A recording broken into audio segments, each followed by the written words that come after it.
This is one of the Japanese paper balloons, identified by the code name Paper. The unit carries up to 4 10-pound incendiaries and a central payload of about 60 pounds of incendiaries or anti-personnel HE bombs to drop on the west coast of the United States and Canada. It is then supposed to destroy itself. Several defective units, however, have come to Earth at various locations. Some of these have been recovered, sufficiently complete for detailed analysis and investigation. Back plots from available data indicate that the balloons are released in Japan, probably from the Nagoya district, at about 30,000 feet under prevailing wind conditions reaching velocities of about 100 miles per hour. It takes approximately 4 days to make the crossing during the winter months, when wind velocities are highest. During the rest of the year, velocities drop so greatly that a successful balloon crossing would be rare. These units have been found in areas ranging from Alaska all the way south to the Mexican border.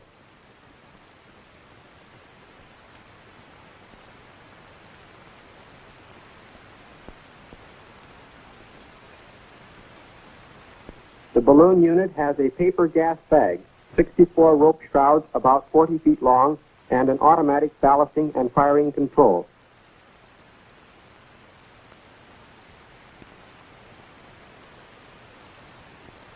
The ballast consists of sand in paper bags. The payload is usually made up of incendiaries and possibly one or more anti-personnel HE bombs.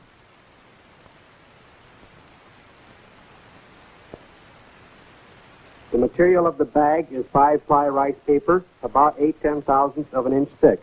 Paper strength is 69 pounds per linear inch when dry and about 37 pounds per linear inch when wet.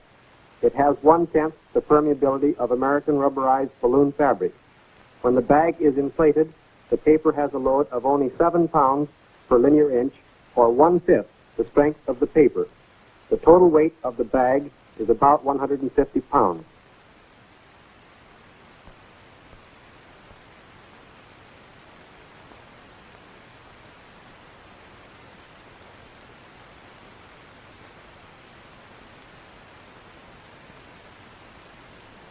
The bag is 33 feet in diameter and holds 17,500 cubic feet of hydrogen gas.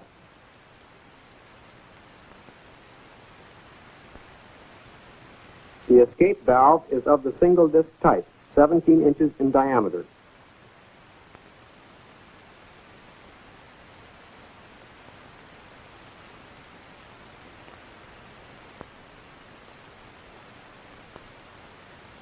It is made of pressed steel and has a rubber gasket for a seal. Pressure is regulated by a spring. Release pressure is set for 9/10 of an ounce per square inch. The valve is mounted on a 3-leg spider bracket. This is the business end of the balloon, an extremely ingenious device for maintaining a fixed altitude of 30,000 feet and for dropping the payload. It consists of an electrical source, a demolition block,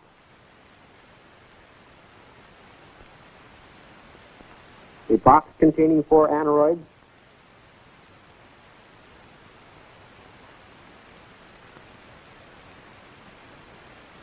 fuse jacks,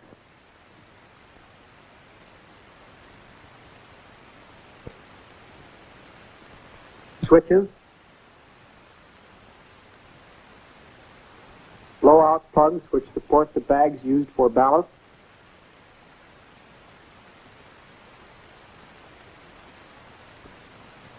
incendiaries,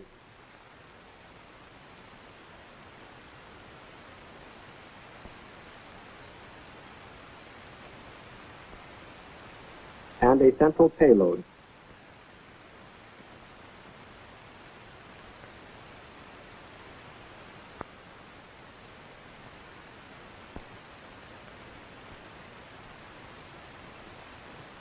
The ballast drops away in this manner.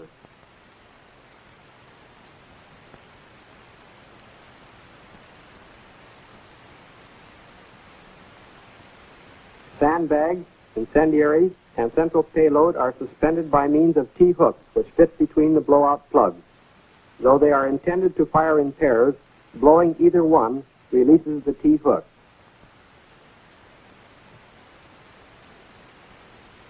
Let's take this ballasting control mechanism apart and see how it's made up.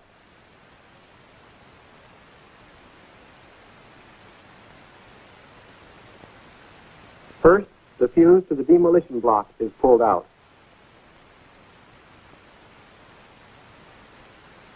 Then the plug from the battery to the aneroid is disconnected. Now, both the battery box and demolition block can be lifted out. Here is the platform on which the battery box and demolition block made their Pacific crossing. The demolition charge is a 2 1/2 pound block of picric acid detonated by a fuse. This charge is supposed to destroy the ballasting mechanism. The battery case consists of 3 celluloid-like boxes, and airspace provides some thermal insulation. A 20% solution of calcium chloride in the middle box acts as a thermal overcoat and is sealed by a rubber plug. The solution helps to ward off freezing of the battery at night and excess heating during the day. The battery within a third box puts out 2 volts and about 10 amps on short circuit. It is a lead-acid wet cell type with 5 plates. Spacers maintain a uniform airspace between the outer boxes.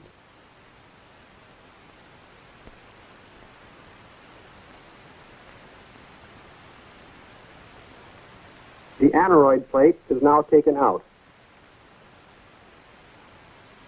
These are the aneroid barometers. The master aneroid is in the center of the board. The 4 aneroids are connected to the battery by wire leads. This aneroid is set for about 27,000 feet. The setting can be adjusted by turning this screw.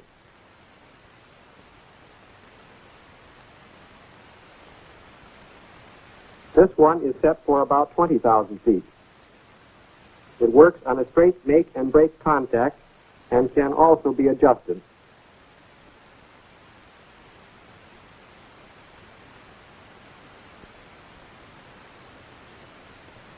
This one is set for between 13,000 and 20,000 feet and controls only the payload.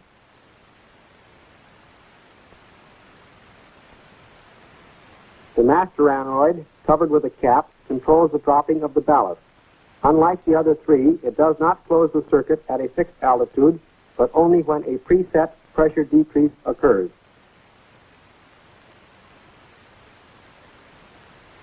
These are the aneroid bellows, which expand with a decrease in pressure. Attached to the bellows is this post, which, in turn, moves the arm through contact at this friction clutch. The arm is pivoted here. When the post rises, the arm is raised, and the contact is opened.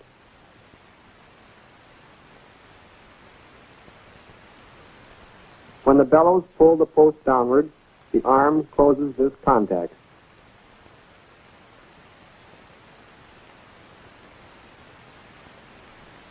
Some of the units are different in that all aneroids are covered instead of just the master aneroid, as on the board to the left, as a further protection against weather, no doubt. In addition, some covers have a triangle painted on them. The aneroid marked with a triangle is wired in series with the other aneroids and is set to remain open up to 8,500 feet before it makes a contact. This is undoubtedly for additional safety in launching.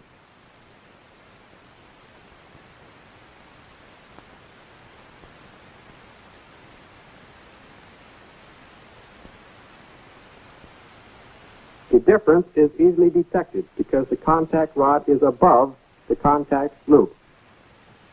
When the balloon is launched in Japan, this plug is pulled, igniting the long launching fuse, which takes about 55 minutes to burn through to the first jack plugs.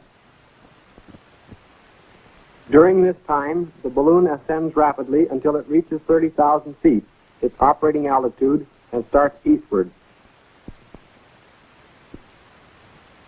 When the fuse burns out, this jack plug blows,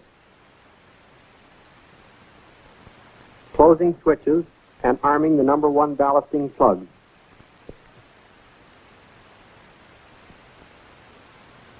Master Aneroid is now in control.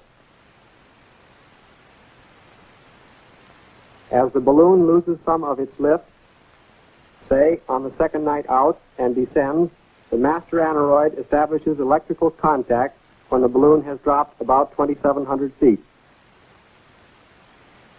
This contact causes the ballasting plugs to blow, dropping the sandbags suspended between the two plugs in number 1 position. Again, the balloon goes back up to operating altitude.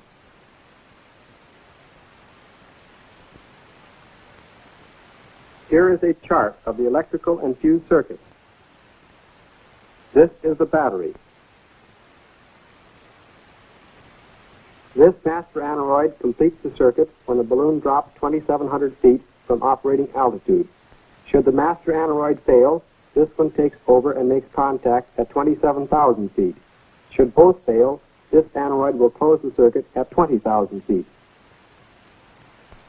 These switches close when the fuse ends blow out of the upper aluminum ring and arm the electrical circuit. The number 1 plugs are ready to fire.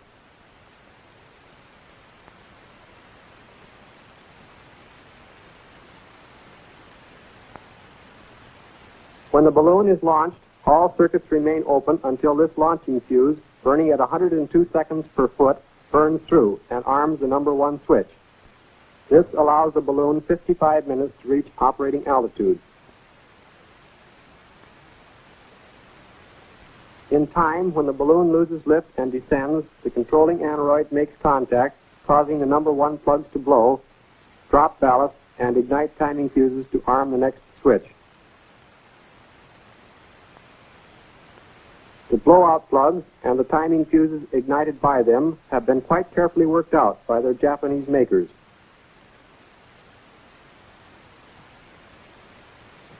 The blowout plug, shown here in cutaway sections, consists of a chamber for the powder which blows the plug from the ring.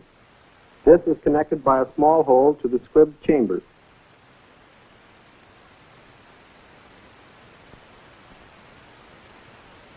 The powder charge is covered by tin foil and shellac to form a moisture seal.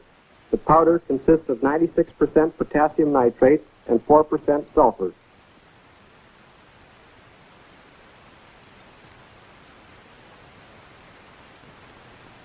The squibs function on the same principle as American squibs, but are much more complicated in construction.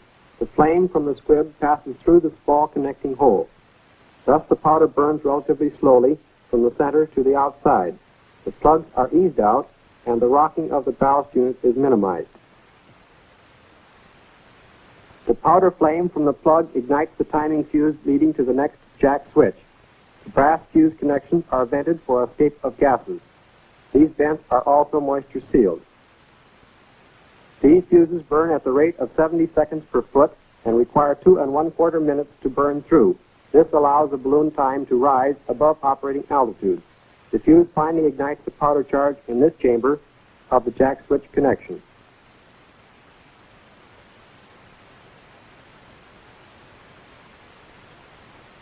That mass production of these units is probably underway or contemplated is shown by the presence in later units of permanent mold cast aluminum plugs instead of the older, completely machined steel plugs. The design of the plug has not been changed. When the plugs blow, the squib leads are severed. This prevents one set of plugs from short-circuiting the next plug. The flash ignites the fuses behind these holes.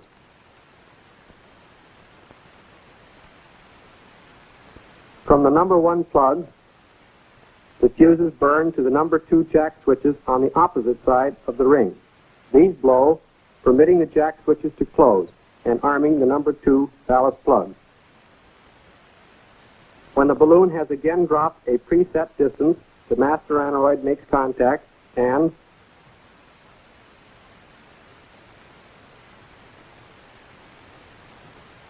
the number 2 plugs blow. The released ballast permits the balloon to rise again to operating altitude.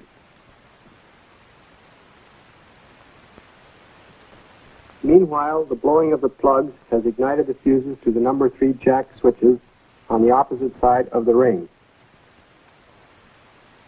When these jacks blow, the number 3 ballast plugs will be armed. Fuse leads are ignited by the number 1 plugs. The 2 1/4 minutes of burning give the balloon time to rise to operating altitude. The number 2 switch closes and arms the number 2 plugs.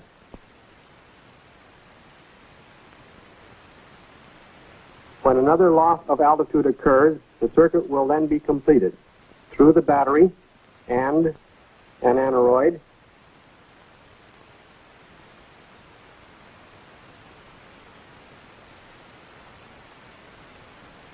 blowing the number 2 plug, and again igniting timing fuses.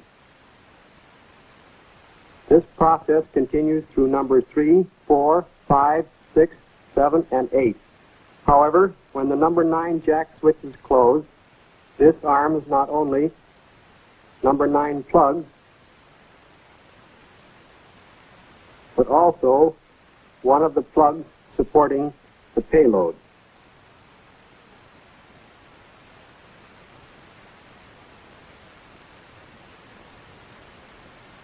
Should any pair of fuses between 9 and 36 fail to perform, no ballast can be dropped and the balloon will descend. This aneroid will then close a contact at 13,000 feet, blowing a plug to drop the payload and igniting the fuse to the demolition block to blow up the whole ballasting unit.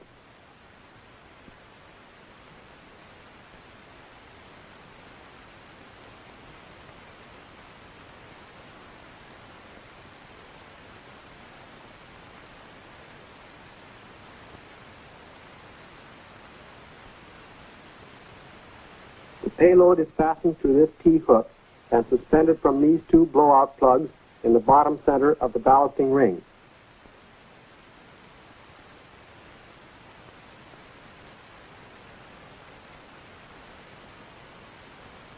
When either plug blows, the T-hook is released and the payload falls away.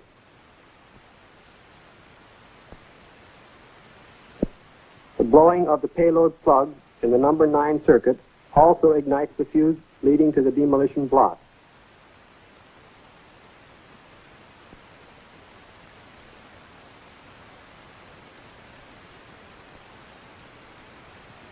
On some balloon units recovered, the demolition block has been found not beside the battery on top of the aneroid box, but within the ballasting ring, the logical place for it to do the most destruction to the unit.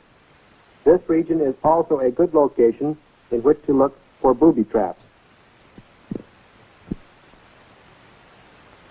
In the event one of these units is found, do these 2 things to render it harmless, provided no fuses are smoking. First, rip or pull the fuse from the demolition block. Second, unplug the battery lead. If the fuses are smoking, stay away. The circuits from 9 to 36 operate the same as 1 and 2, except for 36, which, like number 9, has a double duty to perform. Not only are the number 36 ballast plugs armed, but also the other payload plug in the center is armed. If all fuses function as intended, the payload dropping will be controlled by these aneroids. When the plug blows, a fuse to the magnesium flash charge on the balloon is ignited. In an attempt to ensure destruction, a flash hole connects the payload blowout plug recesses. The hope is that should either plug blow, the other will be ignited and both fuses will function simultaneously.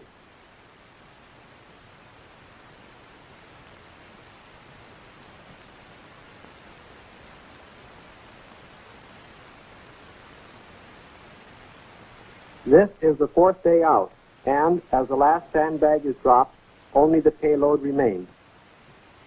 Presumably, the lighter-than-air invader is now over our coast. The first incendiary is dropped.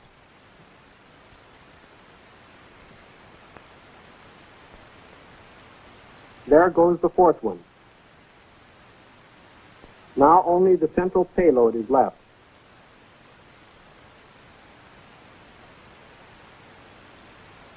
Note that it is suspended from the usual T by means of an S hook. payload is dropped, and the fuse is burning to the demolition block, which will destroy the ballast control unit. At the same time, the fuse leading to magnesium flare is burning. Freed of the weight of the ballast control unit, the bag sails up to higher altitudes, where the magnesium flare will ignite the highly inflammable hydrogen. Such are the facts about this ingenious menace. It may come over in larger and larger numbers. Its makeup may change. It may be larger and more destructive than at present. It can be detected by radar or reported by ship and aircraft lookouts. Defensive measures by all services are in operation to meet this menace.